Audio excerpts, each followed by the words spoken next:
پچھلے 15 مہینوں میں غزہ پر جو ظلم اور بربریت اسرائیل نے کی ہے اس کا کوئی بھی حساب نہیں ہے۔ کئی معصوم بچے شہید ہوئے اور کئی فیملیز کو بے گھر کیا گیا۔ اس کے علاوہ پورے غزہ کو ایک ملبے کا ڈھیر بنا کر رکھ دیا گیا۔ بات کریں نمبرز کی تو اس وقت 47,555 فلسطینی لوگ شہید ہو چکے ہیں، جن میں سب سے بڑی تعداد معصوم بچوں اور عورتوں کی ہے۔ ان تمام مظالم کے بعد اب اسرائیل سیز فائر کے لیے تیار ہو گیا ہے۔ سوال یہ اٹھتا ہے کہ جو ملک اتنا ظالم ہے، جس نے ہزاروں بے گناہ سویلینز اور معصوم بچوں کو شہید کیا، وہ اچانک اتنا مہربان کیسے بن گیا؟ آج کی اس ویڈیو میں ہم جانیں گے کہ اس ڈیل کی ڈیٹیلز کیا ہیں، کیا اثرات ہوں گے فلسطین کے لوگوں پر اس ڈیل کے، ساتھ ہی ہم یہ بھی سمجھنے کی کوشش کریں گے کہ اس سیز فائر کے پیچھے اسرائیل کی اصل اسٹریٹجی کیا ہے اور کون کون سے چیلنجز ہیں اس ڈیل کو پریکٹیکلی امپلیمنٹ کرنے میں۔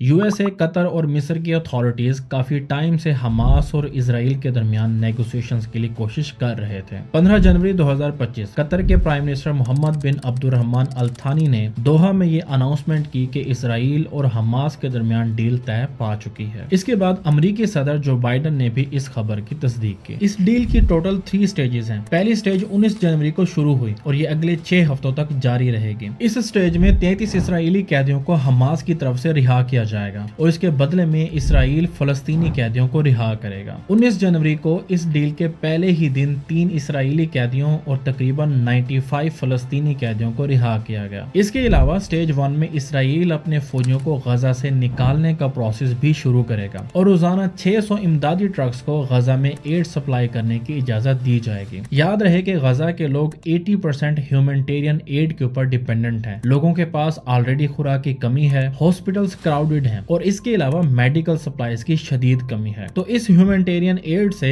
غزہ کے لوگوں کو کچھ حد تک ریلیف ضرور ملے گی۔ 6 ہفتوں کے بعد شروع ہوگی سٹیج 2، جس میں حماس اسرائیلی سولجرز کو رہا کرے گا اور اسرائیل ریمیننگ فلسطینی قیدیوں کو رہا کرے گا۔ اس کے علاوہ اسرائیل مکمل طور پر اپنے ٹروپس کو غزہ سے واپس بلائے گا۔ یاد رہے کہ غزہ کے 90% لوگ، جن کی تعداد 20 لاکھ سے بھی زیادہ ہے، انہیں اپنی جان بچانے کے لیے رفح کے علاقوں میں پناہ لینی پڑی تھی۔ اگر اسرائیل نارتھ غزہ سے اپنے ٹروپس واپس بلاتا ہے تو فلسطینی لوگ اپنے گھروں کو واپس جا سکتے ہیں، اگر وہاں پر کوئی گھر موجود ہے تو۔ اگر سٹیج 2 کامیاب ہوتی ہے تو پھر شروع ہوگی سٹیج 3، جس میں حماس اسرائیلی فوجیوں کی ڈیڈ باڈیز کو اسرائیل کے حوالے کرے گا اور اس کے بعد دونوں فریق غزہ کے لیے لانگ ٹرم ریکنسٹرکشن پلان پر کام کریں گے۔ لیکن سوال یہ ہے کہ ہزاروں معصوم بچوں اور سویلینز کو قتل کرنے والا اسرائیل یہ سب کیوں کر رہا ہے؟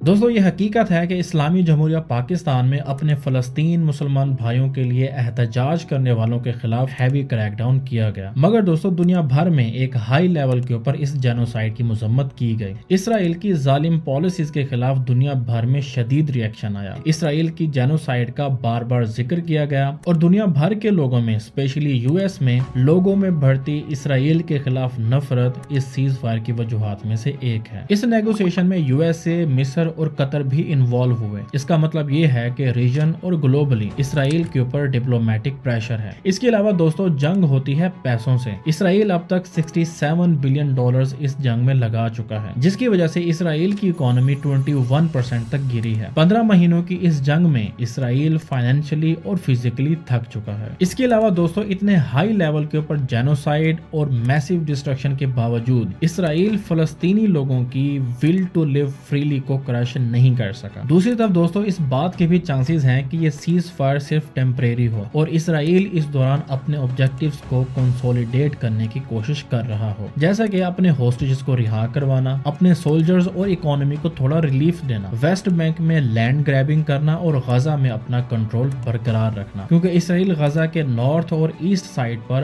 800 میٹر چوڑا ایک بفر زون بنائے گا اور اس بفر زون کی سیکیورٹی اسرائیلی فوج کے کنٹرول میں ہوگی۔